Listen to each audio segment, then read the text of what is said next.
Kunming se prépare à accueillir l'événement clé. Durant 2 jours, des représentants de gouvernements, d'organisations internationales et d'universités se réuniront pour discuter de la manière de promouvoir l'harmonie entre l'homme et la nature, un moment crucial où la diversité de la vie sur Terre diminue à un rythme alarmant.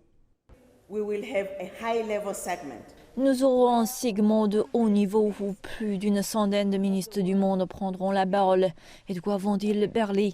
Espérons du soutien de l'importance de la protection et de la conservation de la biodiversité.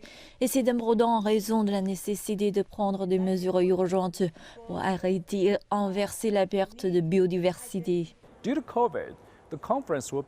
En raison de la Covid, la conférence sera convoquée en 2 phases. Le premier segment a lieu la semaine prochaine et les participants étrangers partageront virtuellement leurs opinions. À la suite de réunions et de discussions de haut niveau sur des thèmes divers, une déclaration sera publiée.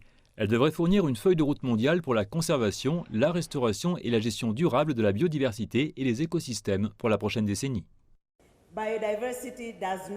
La biodiversité n'attend pas l'adoption du cadre Boss 2020. Sinon, alors que nous n'avons pas de nourriture, nous n'avons pas d'eau, nous n'avons pas d'air à respirer alors que des actions sont en cours. Mais nous voulons maintenant que les ministres partagent ces actions. La Chine est l'un des premiers pays à signer et ratifier la Convention sur la diversité biologique et c'est la première fois que la Chine accueille la conférence.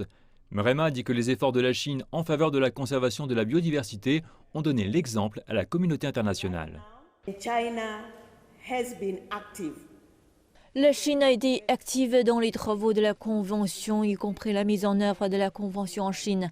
Par exemple, alors que les aires protégées des objectifs des Chines ne parlaient que de 17%, la Chine compte actuellement 18% de la superficie des terres sous protection.